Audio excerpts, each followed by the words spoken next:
Coach, whenever you're ready. Well, it's always nice to have these blank weekends and a little bit of extra time to plan and build into the next game. But I think everyone's looking forward to the Columbus fixture now.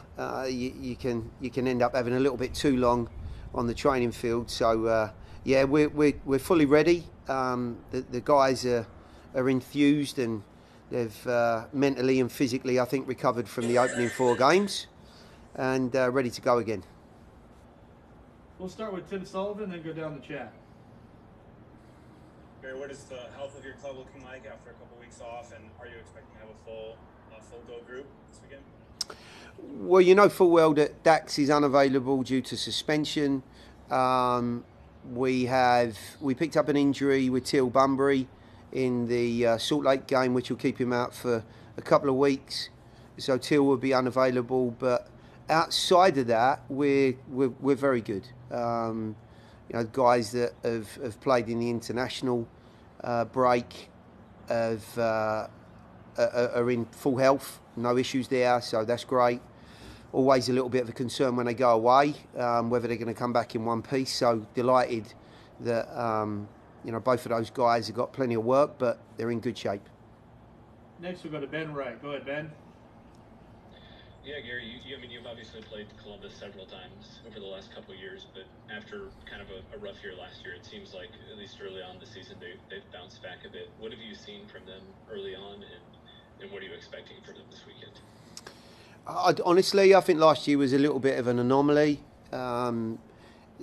If you look around their group and some of the recruitment for their team, it's been very, very good. They're an experienced group. They're very comfortable in their style of play that has been a foundation of that group for, you know, 3 or 4 years now or more. They're extremely capable, and they have multiple dimensions to that team that can be very creative, difficult to deal with. Their form in the early stages of this season has been very, very good, and therefore I would suspect that they're in a confident mood. And barring some set-piece woes that they have had, and most sort of notably the San Jose game, you know, we could have been running into a group that had started off slightly better than they currently have. So really, really tough place to go. Wonderful stadium. We enjoyed it there last year, but you know, a terrifically tough encounter that I would suspect will be extremely difficult and similar to the times we run into them before. There's been a little to choose between the teams, and I think our experience having played them will help in some aspects. But with, you know, 2 or 3 new additions to that group, there'll be a couple of players that, you know, the guys need to work out quickly to get the best out of it. Thank you, Coach. Next we'll go to Tim Sullivan, then Drake Hills. Go ahead, Tim. Gary, you've been able to go with a couple different philosophies, I guess, through your first few games here. A lot of that is because of the different ways that Dax has been able to contribute. How are you planning to kind of accommodate for not having him available during his red card suspension? Yeah. Look, we've shown a couple of different shapes that have included 3 midfield players, what I would class as genuine midfield players. We of course played up in Salt Lake with a back 3. A lot of that was due to the fact that Salt Lake themselves play that way, and I just felt on the day, having played that system a number of times last year, that the guys would be comfortable with it, and it proved that way. You know, Columbus present a very different challenge to a Salt Lake, you know, for numerous different reasons. The personnel in their group, and as I've already said, some of the dimensions. You know, I'm not going to divulge how we're going to play or what we're after, but needless to say, we have to find a way from the outset of asking them some questions. You know, it's the usual story, really. You know, I think something that we've been able to do in pretty much all of the games other than Dallas thus far is we've been able to threaten the opposing side away from home in some difficult environments and create some nice opportunities. And that itself has given, I think, the group an inspired look, a confident feel. And of course, our world's different this year. You know, we're not, you know, we're not an unknown anymore. You know, we're a side that people are fully aware are going to be ultra competitive. We showed last year that we're more than capable of creating, and we showed a different dynamic to ourselves, I felt. And this year is about continuing that development and evolution. And in the 8 away games that we have, that's not going to be easy. But I think to this point, we've done a very good job of keeping our performances at a good level. We've not always got the results we necessarily deserved. But I think over the course of a season, if you can stay consistent, then you get your just desserts. But, you know, just to finish that off, we've also got to prove yet again that, you know, besides dead ball situations, we've been very, very difficult to create chances against. And we need to continue that against a confident and effective Columbus team. Thank you, Coach. Next we go to Drake Hills. Go ahead, Drake. Hey, Gary, this international break has really sliced the 8-game road trip in half, kind of 4 and 4. I wanted to ask you about what you took away from the challenge at hand in terms of preparing for the games going on the road week in and week out. What have you learned in terms of not only just the players and getting them ready, but about yourself? I mean, is anything in terms of how you're packing, how you're mentally preparing, the schedule? Are you leaving a suitcase by your door? You want to know what I'm travelling with, Jake? You want me to tell you my toiletries? I take 2 pairs of pants, 1 pair of socks. Look, it's actually a really interesting question because, you know, I thought about this a lot before we went into the 8 games. I hope it's something that I don't see again, although the experience of it, of course, is very unique. It doesn't happen that often. And with any experience, you want to try and take something from it and maybe utilise it down the line somewhere. And I think the only comparison we can make was the run we had last year, where we had, I think it was 4 away from home, 1 at home, 3 away from home. So, you know, 7 out of 8 away, and there's some enormous challenges in that. Time zones in this case, travel.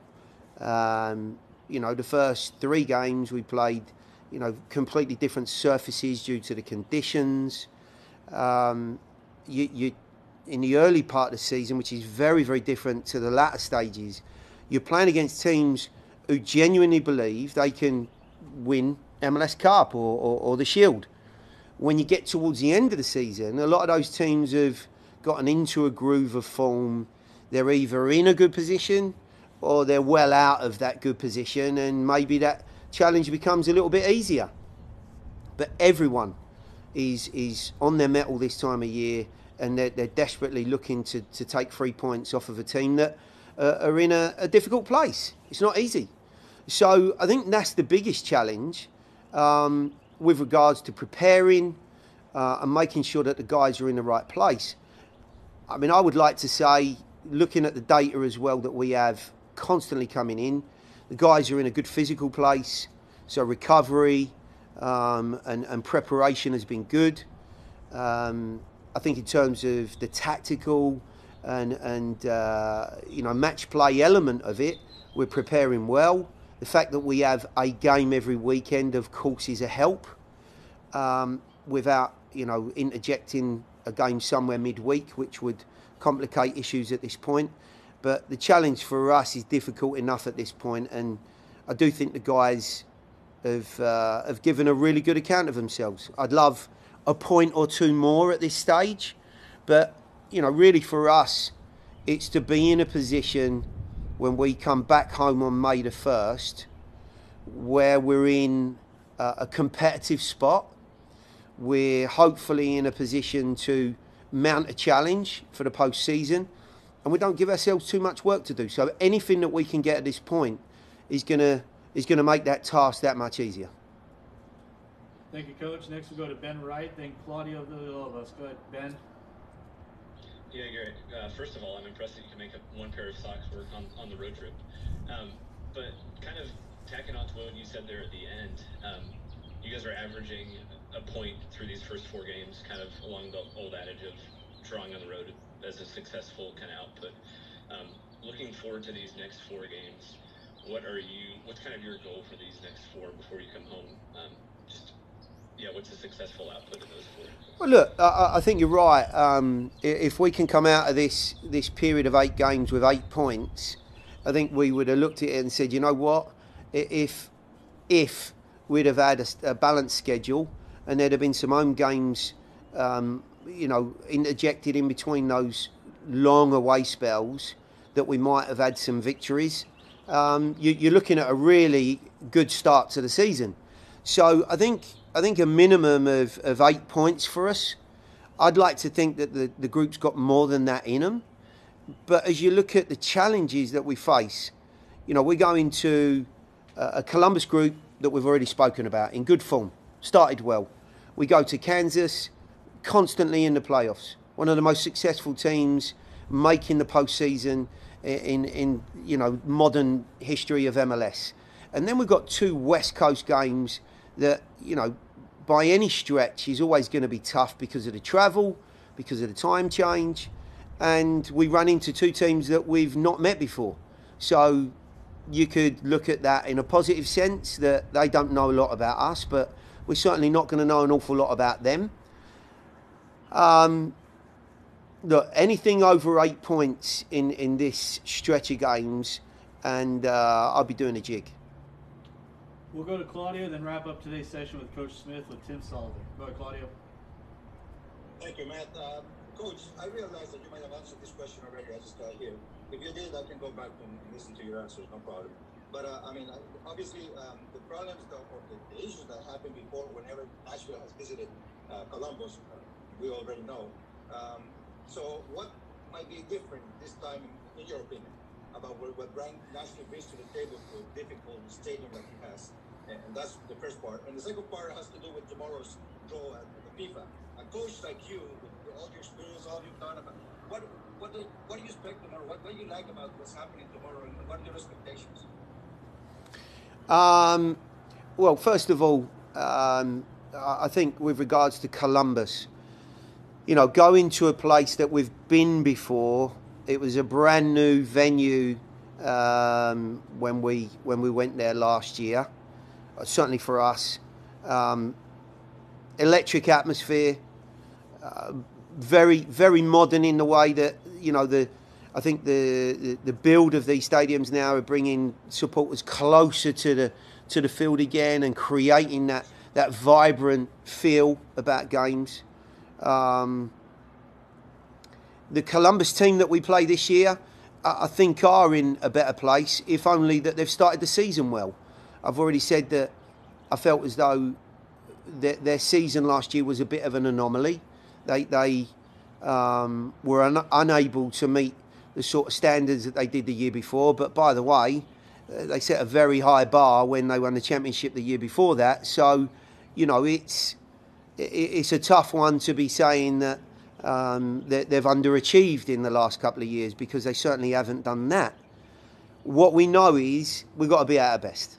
And if we're at our best, then we'll get something out of the game. I've no doubt about that. If we fall short of that, then they'll take advantage of us, because they have enough players to do that. Tomorrow, what draws? The World Cup. Oh, yeah, sorry. I was thinking about Columbus, forgive me. Look, I think every 4 years you get the opportunity to get excited. As an England fan, you do a couple of things. You believe that you can win it from the outset, and then you end up deflated most times, and we don't reach the standards we necessarily would like to. And the press are always absolutely brutal with the players, and of course the manager. But what I will say is, Gareth Southgate's done an incredibly good job, and we're in a terrific place, I think, as a country in the UK. For the US, I mean, it's wonderful for them to be back in the World Cup after a difficult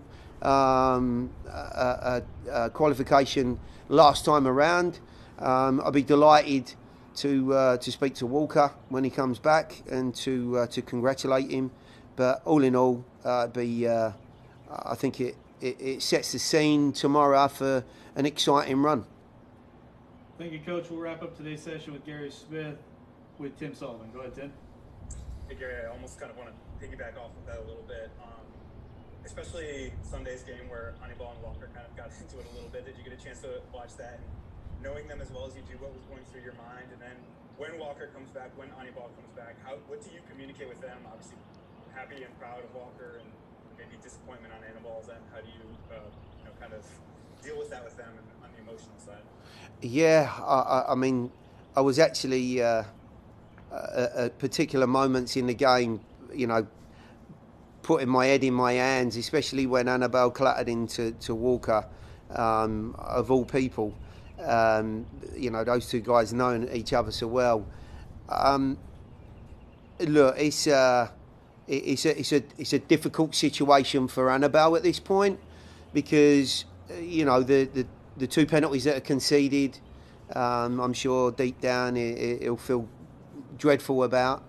But listen, it shouldn't detract from what he's been able to do for his country.